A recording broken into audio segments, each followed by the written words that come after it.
मुख्यमंत्री अशोक गहलोत आज कोटा को विकास कार्यों की सौगात देंगे। मुख्यमंत्री शाम 5 सीएम स्मार्ट सिटी के तहत चल रहे 1500 करोड़ रुपए के विकास कार्यों का ऑनलाइन शिलान्यास करेंगे। कांग्रेस प्रभारी अविनाश पांडे को हटाकर वरिष्ठ नेता अजय माकन को राजस्थान कांग्रेस प्रभारी बनाया गया है। माकन सरकार और संगठन के बीच सामंजस्य बिठाने का काम करेंगे। पायलट गुट की शिकायत की जांच के लिए 3 सदस्यीय कमेटी का गठन किया गया है। अहमद पटेल, अजय माकन और केसी वेणुगोपाल पायलट और गहलोत गुट में सामंजस्य बिठाकर हाईकमान को पूरे सियासी घटनाक्रम की रिपोर्ट सौंपेंगे।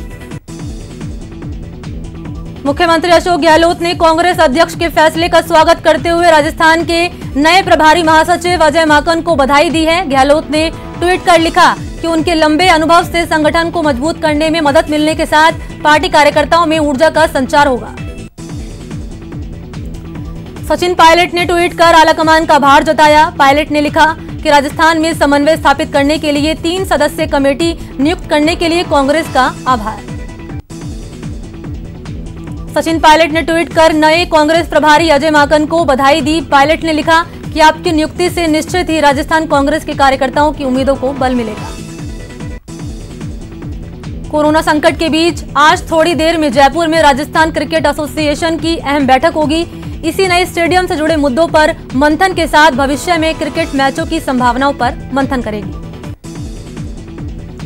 राजस्थान में सियासी बवंडर अभी थमा नहीं है। कांग्रेस आलाकमान ने सचिन पायलट गुट की शिकायत के बाद प्रदेश कांग्रेस में बड़ा फेरबदल किया है। केंद्रीय जल शक्ति मंत्री गजेंद्र सिंह शेखावत और प्रदेश अध्यक्ष सतीश पूनिया आज जोधपुर गए, जहां 11 पाक हिंदू विस्थापितों की आत्महत्या के बाद मृतकों के परिवार के साथ संवेदना भी जताई। कांग्रेस के प्रदेश अध्यक्ष गोविंद सिंह डोटासरा ने पार्टी ऑफिस का जायजा लिया और साफ सफाई के निर्देश दिए। डोटासरा ने न्यूज 18 से बातचीत में कहा कि जल्द ही कार्यकारिणी का गठन होगा और गठन के बाद पार्टी की वर्चुअल सभाएं होंगी और कार्यकर्ताओं से लगातार संवाद कायम रखा जाएगा। करीब 1 महीने के सियासी घटनाक्रम के बाद डीग कुम्हेर विधायक विश्वेंद्र सिंह आज जयपुर से भरतपुर पहुंचे। विश्वेंद्र सिंह के भरतपुर की सीमा में पहुंचने के साथ ही समर्थकों ने स्वागत सत्कार करना शुरू कर दिया। इस दौरान उन्होंने कहा कि जनता का प्यार और आशीर्वाद उनके साथ है। घर वापसी पर विश्वेंद्र सिंह ने कहा कि घर आने की सभी को खुशी होती है। उच्च शिक्षा मंत्री भंवर सिंह भाटी अपने विधानसभा क्षेत्र कोलायत में है। मंत्री भंवर सिंह भाटी अपने विधानसभा क्षेत्र के कई गांवों में जाकर लोगों से मुलाकात कर रहे हैं। रविवार को भी मंत्री भंवर सिंह भाटी कई गांवों के दौरे पर रहे। इस दौरान ग्रामीणों ने पानी, शिक्षा, स्कूल, सड़क समेत कई मांगों को लेकर मंत्री को अवगत कराया। जम्मू कश्मीर में सुरक्षा बलों पर आतंकी हमले का सिलसिला जारी है। बारमूला के क्रे इलाके में सीआरपीएफ पर आतंकवादियों ने हमला किया। इस आतंकी हमले में सुरक्षा बलों ने 3 आतंकियों को मार गिराया, जबकि 1 स्पेशल पुलिस अफसर और 2 सीआरपीएफ के जवान शहीद हो गए। पूरे इलाके में सर्च ऑपरेशन चलाया जा रहा है। इस फायरिंग में सीआरपीएफ की 119 बटालियन के 2 जवान घायल हो गए, जिनकी बाद में मौत हो गई। इसके अलावा जम्मू कश्मीर पुलिस के 1 अफसर की भी मौत हो गई। संसद का मॉनसून सत्र अगस्त के अंतिम सप्ताह या सितंबर के शुरू में बुलाया जा सकता है। इसको लेकर तैयारियां की जा रही है। कोरोना संक्रमण से बचाव के लिए लोकसभा और राज्यसभा में बैठने की व्यवस्था में बदलाव किया जा रहा है। उचित दूरी का पालन करते हुए सदस्यों के बैठने के लिए 2 9 चैम्बरों और दीर्घाओं का इस्तेमाल होगा। भारत और नेपाल के बीच राजनयिक वार्ता खत्म हो गई है, जिसके बाद नेपाल में भारत सरकार की ओर से चलाए जा रहे आर्थिक और विकास सहयोग परियोजनाओं की प्रगति की समीक्षा की जाएगी। सीएए के खिलाफ प्रदर्शन और विरोध का मुख्य केंद्र रहे दिल्ली के शाहीन बाग के सामाजिक कार्यकर्ता शहजाद अली बीजेपी में शामिल हो गए हैं। शहजाद अली ने सैकड़ों समर्थकों के साथ बीजेपी का दामन थाम लिया। बिहार विधानसभा चुनाव से पहले नेताओं का पाला बदलने का सिलसिला शुरू हो चुका है। जेडीयू के वरिष्ठ नेता और बिहार सरकार के मंत्री श्याम रजक के आरजेडी में शामिल होने की अटकलें हैं। खबरों की माने तो पूर्व मुख्यमंत्री और हिंदुस्तानी आवाम मोर्चा के राष्ट्रीय अध्यक्ष जीतन राम मांझी भी महागठबंधन से अलग होकर जेडीयू से हाथ मिलाएंगे। बिहार में बड़े सियासी घटनाक्रम में जेडीयू ने मंत्री श्याम रजक को पार्टी से निकाल दिया। श्याम रजक आज आरजेडी ज्वाइन कर सकते हैं। गुजरात में भीषण सड़क हादसे में 5 लोगों की मौत हो गई। 2 कारों की टक्कर से यह हादसा हुआ। यह घटना नडियाद जिले में देर रात हुई। ओडिशा के भद्रक में भीषण आग लग गई। गैस सिलेंडर फटने से यह हादसा हुआ। बाल 32 प्रवासी बचे। फायर ब्रिगेड ने आग पर काबू पाया। अजमेर के किशनगढ़ में बीती देर रात तालाब में डूबने से 2 युवकों की दर्दनाक मौत हो गई। बाइक सवार दोनों युवकों की गंदलाव झील में डूबने से मौत हो गई। घटना गुंदलाव झील मोखम विलास क्षेत्र की है। घटना की सूचना मिलते ही मौके पर पुलिस प्रशासन समेत बचाव के लिए एनडीआरएफ की टीम भी पहुंची, लेकिन 3 घंटे तक चले बचाव कार्य के बाद भी दोनों को जिंदा नहीं निकाला जा सका। अजमेर के किशनगढ़ में तालाब में डूबने से 2 युवकों की दर्दनाक मौत हो गई। बाइक सवार दोनों युवकों की गुंदलाव झील में डूबने से मौत हो गई। घटना गुंदलाव झील मोखम विलास क्षेत्र की है। बारा के मोटपुर थाना क्षेत्र के शेरगढ़ में एक युवक की नहाते समय पैर फिसलने से पानी डूबने से मौत हो गई।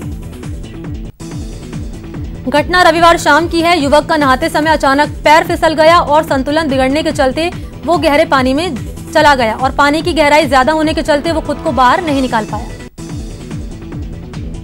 गुजरात के अमरेली में एक बस स्टैंड पर 4 शेरों ने गधे पर अचानक हमला बोल दिया और उसे घायल कर सभी शेर चले गए।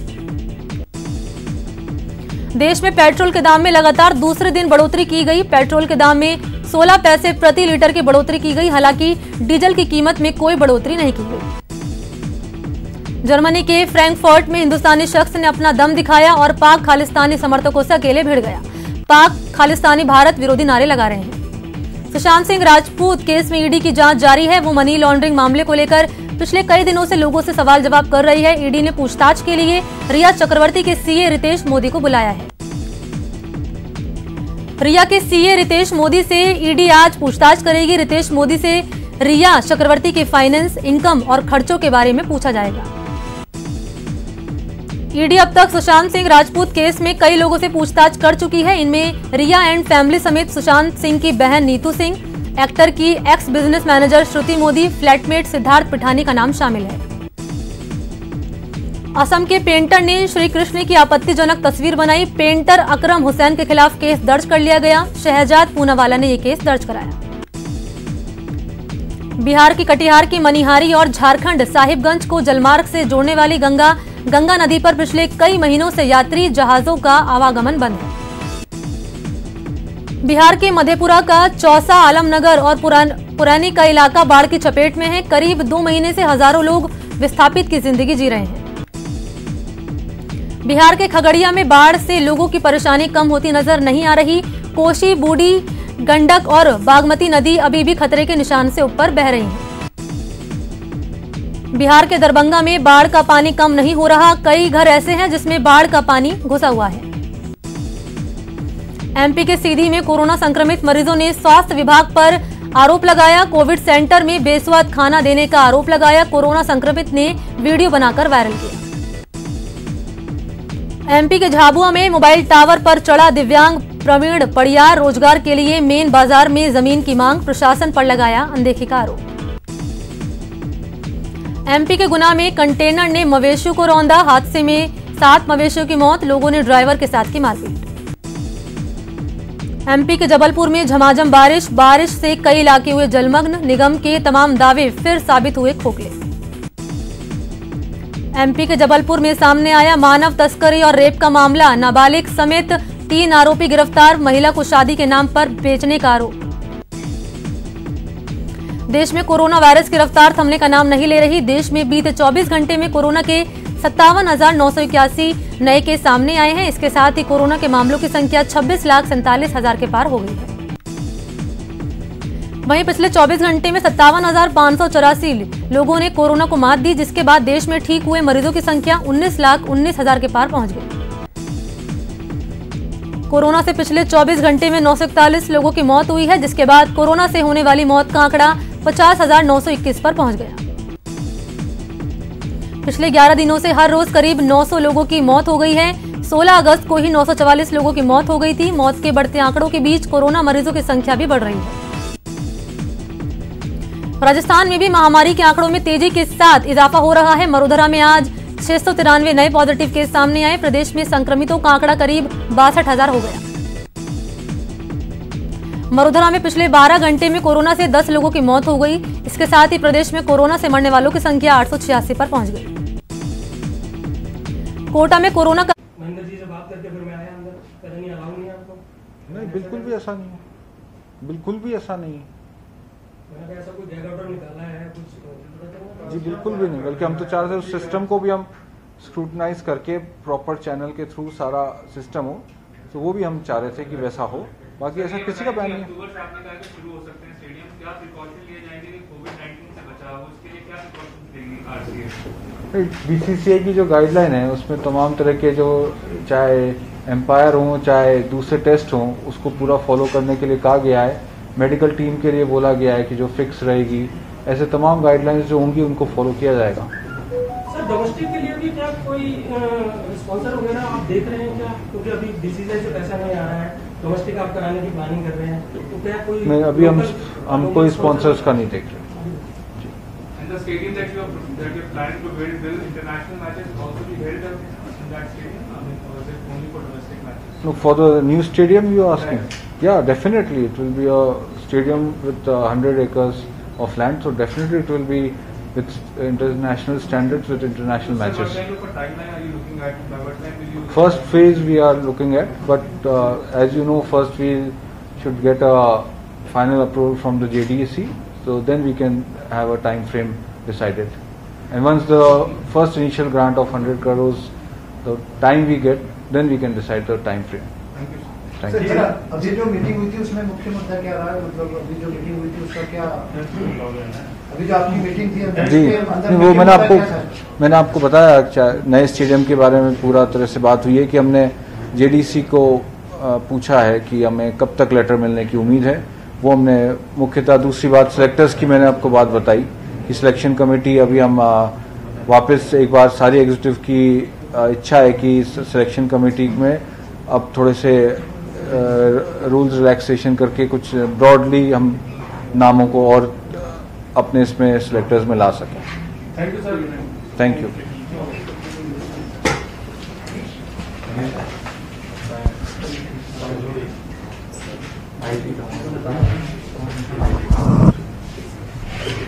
Thank you very much.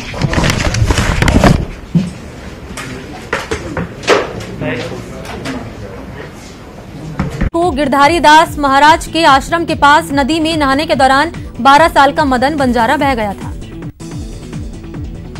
Bharatpur के गदरवास गांव में देर रात शादी समारोह के दौरान डीजे बजा रहे एक युवक की गोली लगने से मौत हो गई। घटना से इलाके में सनसनी फैल गई। बताया जा रहा है कि शादी समारोह के दौरान हथियार लोड करते समय एक युवक के हाथों गोली चल गई और गोली डीजे बजा रहे युवक को जा लगी, जिससे उसकी मौत हो गई। अलवर के रामगढ़ थाना पुलिस ने अवैध हथकढ़ शराब रखने वालों के खिलाफ कार्रवाई करते हुए 3 अभियुक्तों को गिरफ्तार कर लिया। 35 लीटर हथकढ़ शराब और एक मोटरसाइकिल भी जब्त की। उदयपुर में सड़क हादसे में 2 लोगों की मौत हो गई। हादसा गोगुंदा पिंडवाड़ा हाईवे पर हुआ, जहां गाय को बचाने के चक्कर में बजरी से भरा ट्रेलर पलट गया।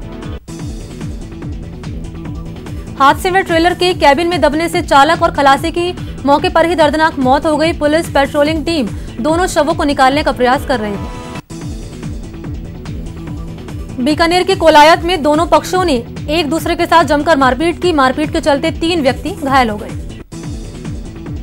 सभी घायलों को पीबीएम अस्पताल बीकानेर के लिए रेफर कर दिया गया है। झालावाड़ में प्रशासन ने अवैध निर्माण के खिलाफ कार्रवाई की। मिली जानकारी के मुताबिक अतिक्रमणकारियों ने जिले के अरनिया देवली टेस्ट स्टेट हाईवे पर पक्का निर्माण कर रहा था। अतिक्रमण के चलते सड़क का निर्माण कार्य प्रभावित हो रहा था, जिसके बाद प्रशासन ने पुलिस की मौजूदगी में जेसीबी मशीन से अतिक्रमण हटाने की कार्रवाई की। अलवर में करंट लगने से एक चौकीदार की मौत हो गई। हादसा उद्योगनगर थाना इलाके में हुआ, जहां पत्थर की पिसाई करने वाली फैक्ट्री में कूलर का तार लगाते समय चौकीदार करंट की चपेट में आ गया। प्रतापगढ़ के दलौट गांव में जमीन विवाद में एक बुजुर्ग की हत्या के 3 आरोपियों को पुलिस ने हिरासत में ले लिया है। बता दें कि तीनों आरोपी सगे भाई हैं। मृतक के परिजनों के बयान के आधार पर पुलिस ने ये कार्रवाई की है। तीनों आरोपियों से पूछताछ की जा रही है। भरतपुर पुलिस ने 3000 का फरार चल रहा इनामी बदमाश गिरफ्तार कर लिया। पुलिस आरोपी से पूछताछ कर रही है। अजमेर के कचहरी रोड पर चल रहे एलिवेटेड निर्माण कार्य के दौरान कंक्रीट से भरा डंपर का टायर सड़क के पास बनी नाली में धंस गया। गनीमत रही कि वहां कोई व्यक्ति मौजूद नहीं था, वरना बड़ा हादसा हो सकता था। उदयपुर के मावली उपखंड मुख्यालय के सदर बाजार में बीती रात दुकानों के आगे का हिस्सा गिर गया। गनीमत रही कि दुकान का मलबा रात के वक्त गिरा, वरना बड़ा हादसा हो सकता था। यहां रुकते हैं एक ब्रेक के लिए, जल्द हाजिर होते हैं।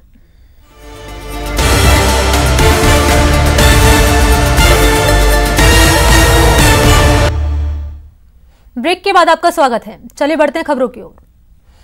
उदयपुर के कूड़ कस्बे में स्टेट बैंक ऑफ इंडिया की शाखा के बाहर सोशल डिस्टेंसिंग की धज्जियां उड़ रही हैं। इस पर बैंक प्रबंधन का कोई ध्यान नहीं जा रहा। अजमेर स्टेशन रोड व्यापारिक संघ ने शहर की कई समस्याओं को लेकर कलेक्टर को ज्ञापन सौंपा। एलिवेटेड रोड के चल रहे काम के चलते सड़कों पर हादसों का डर बना रहता है। अजमेर में लॉकडाउन के तहत महिलाओं के सामने आर्थिक संकट खड़ा है। महिलाओं ने जिन प्राइवेट कंपनियों से लोन लिया था, वो कंपनियां अब उन्हें पेनल्टी लगाकर किस्त जमा कराने का दबाव बना रही हैं। जैसलमेर के रामगढ़ कस्बे में 10 किलोमीटर दूर जैसलमेर रोड पर लाइमस्टोन ढुलाई में लगे स्थानीय ट्रक मालिकों ने रोजी रोटी छीनने का आरोप लगाया है। बिना स्कूल खुले ही फीस वसूली के आरोप में आज सीकर रोड के अभिभावकों ने उग्र प्रदर्शन किया। अभिभावकों का कहना है कि ऑनलाइन कक्षाओं के नाम पर वसूली जा रही फीस तत्काल बंद की जाए। अलवर शहर के डडीकर गांव के पास सरिस्का के जंगलों में बकरी चराने गए चरवाहा पहाड़ी पर बेहोश अवस्था में मिला। गुजरात में भारी बारिश का कहर देखने को मिला। यहां नवसारी में नदियों का जलस्तर बढ़ा। देवधा डैम पर मछली मारने मछुआरे पहुंचे। प्रशासन ने नदी से दूर रहने की सूचना दी। गुजरात के पोरबंदर में बारिश का कहर लगातार जारी है। यहां मोराणा और सोढाणा के बीच डैम के पानी के फोर्स से ब्रिज टूट गया, जिससे पानी खेतों में घुस गया। उत्तर गुजरात के अंबाजी में भारी बारिश लगातार जारी है। 2 घंटे में 2 इंच बारिश से हालात बिगड़ गए। बारिश से हाईवे पर पानी भर गया। बिलासपुर के कई इलाके बाढ़ के चपेट में आ गए, जिसके बाद देवदूत बनी वायुसेना ने रेस्क्यू ऑपरेशन चलाया। 12 में परवन नदी में पिकनिक मनाने गए एक युवक की डूबने से मौत हो गई। घटना रविवार शाम की है। जानकारी के मुताबिक युवक का नहाते समय अचानक पैर फिसल गया, जिससे वो गहरे पानी में चला गया। उसके परिजनों ने गांव वालों की मदद से उसे बाहर निकाला। गुजरात के कच्छ में बारिश का कहर जारी है। यहां उफंती नदी के तेज बहाव में गायें और भैंसें बह गई। टोंक के मालपुरा उपखंड क्षेत्र के ग्राम कलमंडा बड़ा गांव के हालोलव बांध की पाल में बीती रात से तेज गति से रिसाव हो रहा है। गौरतलब है कि 12 फीट की भराव क्षमता वाले जल संसाधन विभाग के इस बांध की पाल में बीती शाम हल्का सा रिसाव शुरू हुआ था, जो रात को बढ़कर काफी बड़ा हो गया था। डूंगरपुर नगर परिषद के सभापति के गुप्ता के 20 अगस्त को 5 साल पूरे होने जा रहे हैं। सभापति के गुप्ता ने शहर वासियों को 2 बड़ी सौगात दी है। जयपुर वासी अब जल्द ही चांदपोल से बड़ी चौपड़ के बीच मेट्रो की सवारी कर सकेंगे। मेट्रो फेज 1B के लिए सेफ्टी कमिश्नर ने सेफ्टी सर्टिफिकेट जारी कर दिया है।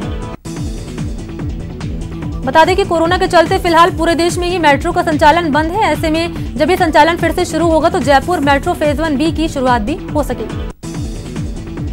प्रदेश में पिछले दिनों चले सियासी घटनाक्रम के बाद आज करीब 40 दिन बाद महिला बाल विकास मंत्री दौसा पहुंची और वहां कलेक्टर पीयूष सामरिया और पुलिस अधीक्षक मनीष अग्रवाल से चर्चा की। इस दौरान मंत्री ममता भूपेश ने कोरोना को लेकर उठाए जा रहे कदमों को लेकर चर्चा की। साथ ही जागरूकता अभियान को तेज करने और शाम 5 बजे संपूर्ण जिले में आवश्यक रूप से बाजार बंद करवाने के निर्देश दिए। कोटा के इटावा कस्बे में बीजेपी ने पूर्व प्रधानमंत्री अटल बिहारी वाजपेयी की पुण्यतिथि मनाई और पुष्पांजलि अर्पित की। बीकानेर में गुर्जर गौड़ ब्राह्मण चौपाड़ी समाज ने मुक्तिधाम में वृक्षारोपण अभियान का शुभारंभ किया। 51 छायादार वृक्षों के साथ इस अभियान का शुभारंभ किया गया। इसी के साथ इस बुलेटिन में इतना ही। नमस्कार।